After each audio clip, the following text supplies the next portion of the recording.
Bismillahirrahmanirrahim. Assalamualaikum warahmatullahi wabarakatuh. Teman-teman kelas bahasa Arab JIH yang dirahmati Allah, kali ini kita akan belajar tentang bentuk present, continuous, dan future. Tetapi di dalam bahasa Arab di dalam bahasa Arab dikenal dengan istilah fi'il mudhari. Fi'il yang berarti sedang dan akan juga berarti continuous, terus menerus. Kalau kita ingin mengungkapkan kalimat itu di dalam bahasa Arab, maka harus menggunakan kata fi'il mudhari. Kemarin kita sudah membahas tentang fi'il madhi. Sekarang kita akan membahas fi'il mudhari. Fi'il mudhari adalah kata yang diawali oleh huruf a,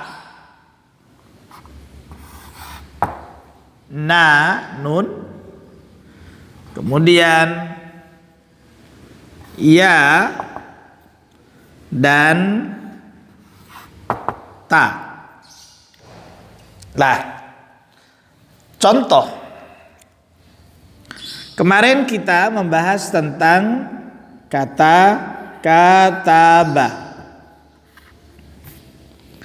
Maka di dalam fi'il mudhari katabah itu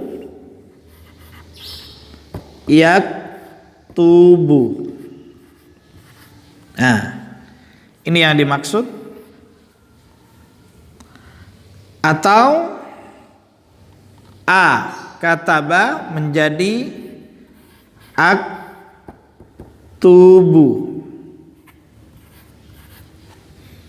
Atau na menjadi naktubu. Naktubu.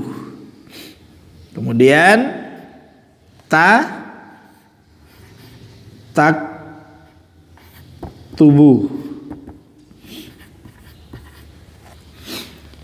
Sekali lagi, kata ini merupakan derivasi kata, perubahan kata dari kata kerja fi'il madhi, bentuk lampau atau past tense. Minggu kemarin sudah kita bahas. Perubahan kata berikutnya namanya fi'il mudhari. Kita bahas 4 ini saja karena ini yang biasa kita gunakan di dalam muhadasah atau percakapan kita dengan orang lain. Misal, a mengandung arti saya. Na mengandung arti kita atau kami. Ya mengandung arti dia. Ta mengandung arti kamu. Jadi kalau kita ingin mengatakan saya akan menulis, maka yaktubu huruf pertamanya diganti dengan huruf a menjadi aktubu. Kita tinggal menambahkan isim dhamir atau kata ganti yang kemarin. Masih kita tetap membahas ana aktubu.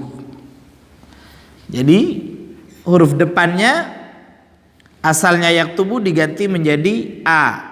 Ana aktubu. Nahnu kita atau kami, maka huruf depannya diganti na. Nahnu naktubu. Kita akan menulis. Begitu juga iya, dia. Karena ini sudah iya, maka dibiarkan saja menjadi yaktubu. Apa kata ganti dia di dalam bahasa Arab adalah huwa. Huwa yaktubu.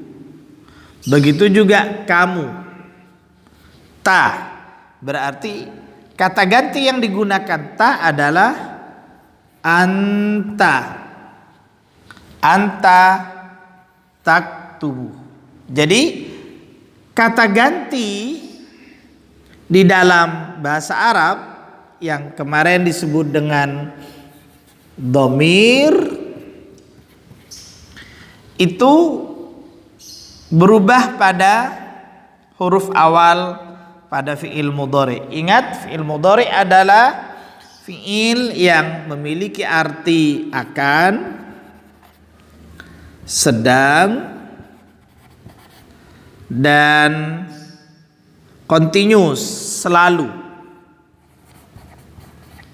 Jadi misalnya begini, saya akan menulis buku, maka bahasa Arabnya ana aktubu al-kitabah.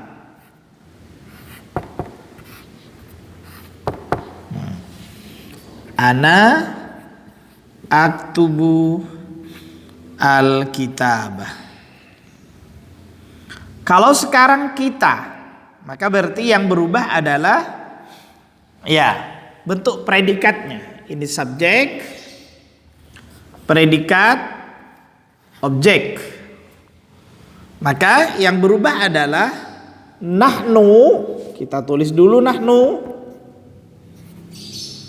Ya. Mana yang kita gunakan bukan lagi a, tetapi nahnu na. Naktubu. Al-kitabah tetap karena ini objek tidak berubah. Nahnu naktubu al-kitabah. Ini bisa berarti saya akan menulis kitab, saya sedang menulis kitab, saya selalu menulis kitab.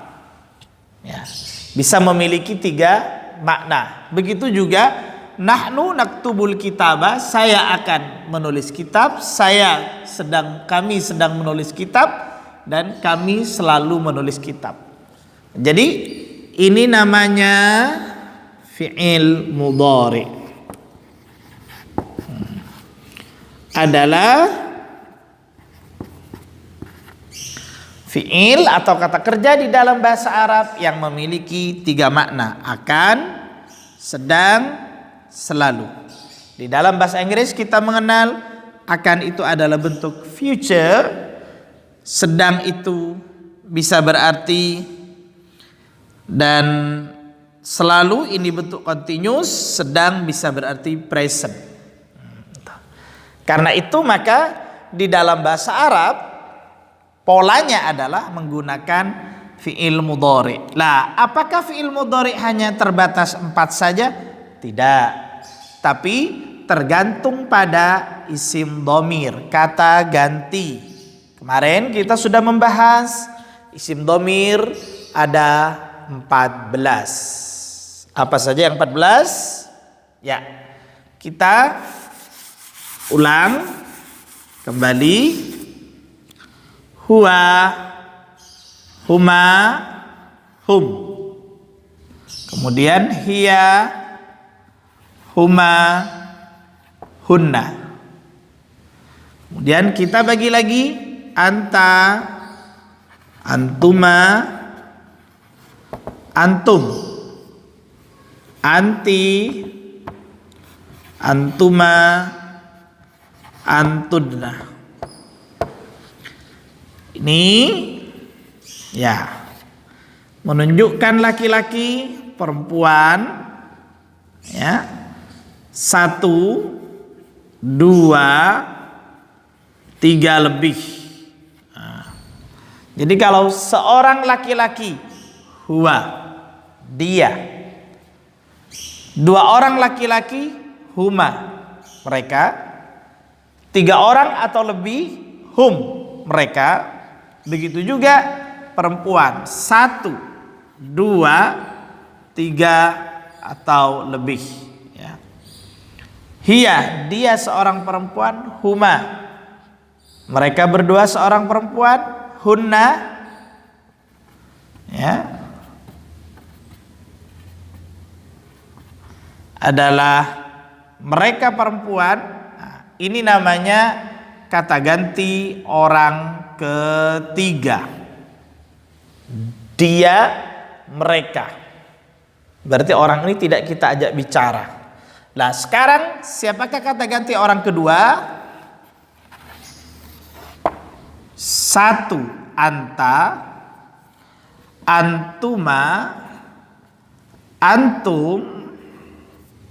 Satu, dua, tiga, sama. Laki-laki, perempuan, anti, antuma, antunna. Satu, dua, tiga. Ini kata ganti orang kedua. Siapakah yang dimaksud dengan orang kedua? Orang kedua adalah komunikan, orang yang diajak bicara oleh kita. Misalnya, kamu seorang laki-laki, anta. Kamu dua orang laki-laki, antuma.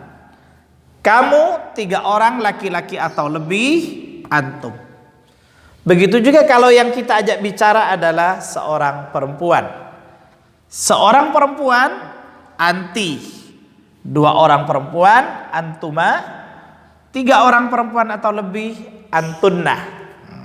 Lah, di dalam halaman buku yang kita pelajari kemarin, kita akan melihat perubahan kata pada bentuk fi'il madhi, fi'il mudhari, dan fi'il amar. Tinggal kita baca sesuai dengan kolom-kolom yang ada itu. Ada kolom 3, kolom 4. Nah, itu. Nah, begitu juga kata ganti orang ke satu atau orang pertama. Siapakah kata ganti orang pertama? Kata ganti orang pertama adalah ana dan nahnu.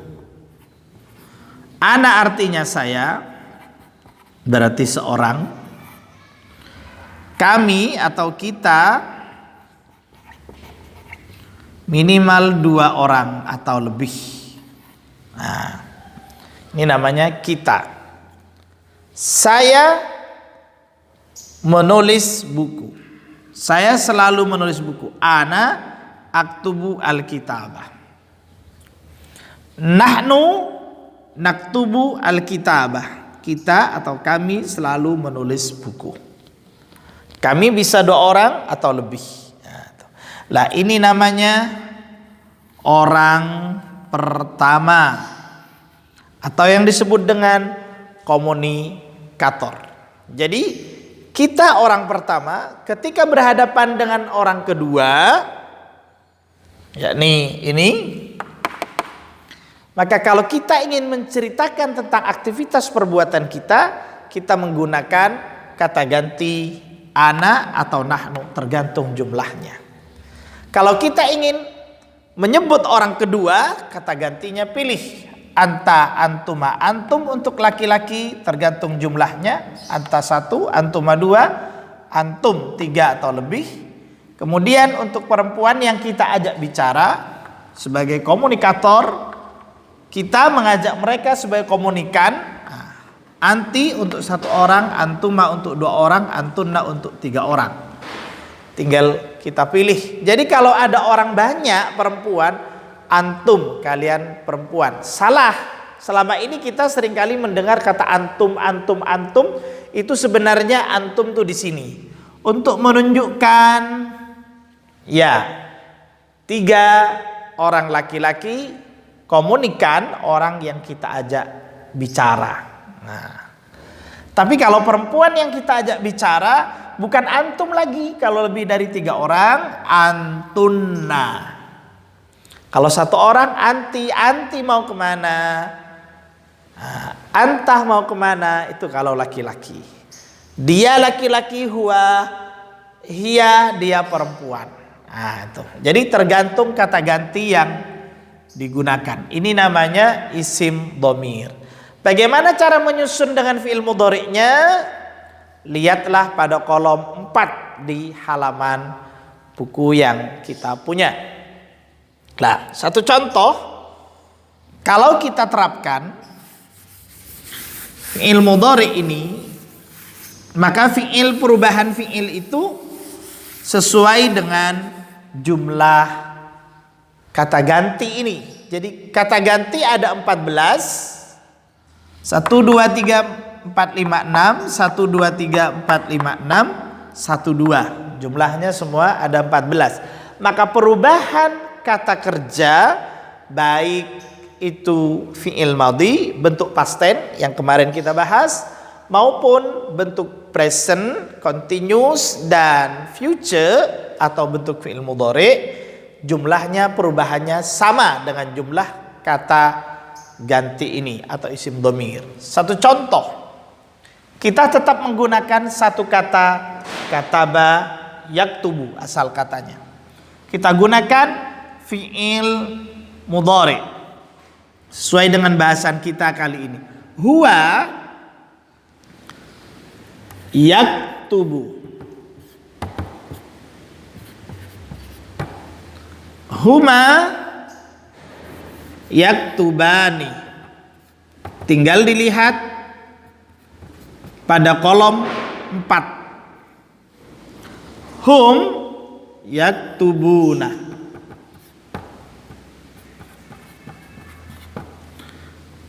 Hiya, di bawahnya lagi ada taktubu.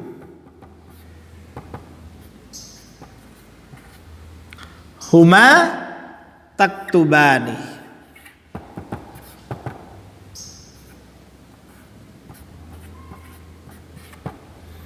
Hunna yaktubna.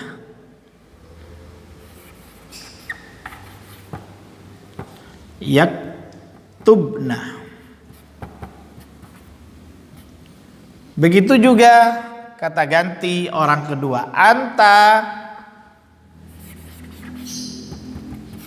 taktubu, antuma taktubani, tubani, antum taktubuna,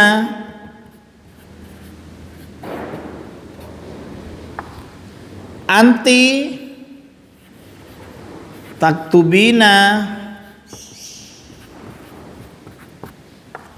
antuma taktubani,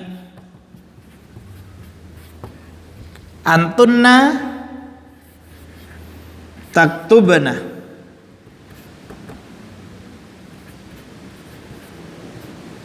Kemudian ana dan nahnu, aktubu,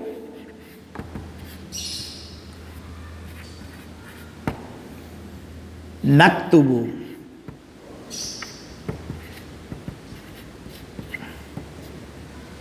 Lah, perubahan derivasi kata ini harus dihafal. Ini sama kalau di dalam bahasa Inggris, ya, ada namanya irregular verb dan regular verb. Itu sama. Jadi di dalam bahasa Arab juga mengenal perubahan kata yang seperti ini. Hanya di dalam bahasa Arab memang lebih banyak sehingga terkesan orang kemudian lebih sulit.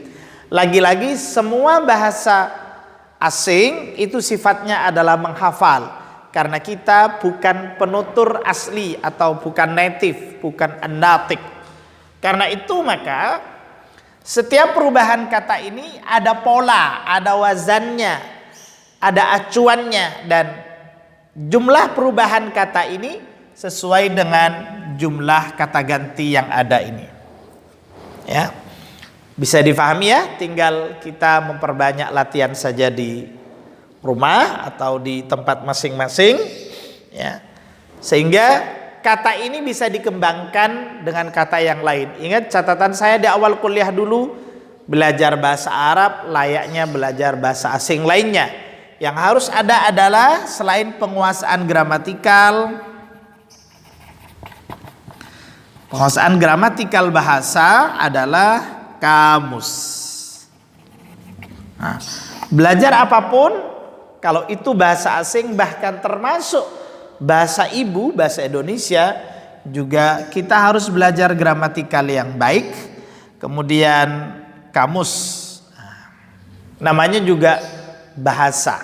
Nah, semakin banyak kita membuka kamus, semakin banyak kita menguasai gramatikal, maka semakin mudah bahasa itu sendiri. Sekali lagi, simpulnya adalah fi'il mudhari adalah kata kerja di dalam bahasa Arab yang memiliki makna atau arti present, continuous, dan future. Selalu, akan, dan sedang. Bentuk katanya mengalami perubahan sebanyak 14 kata sesuai dengan jumlah kata ganti. Huwa huma hum, hiya huma hunna, anta antum ma antum, anti antum ma antunna, ana nahnu. Lah, perubahan ini lagi-lagi adalah tergantung bahasa asing itu sendiri. Kalau di dalam bahasa Arab jumlahnya ya berubah lebih daripada sekedar bahasa Inggris. Nah, ya. Barangkali itu semoga bermanfaat. Assalamualaikum warahmatullahi wabarakatuh.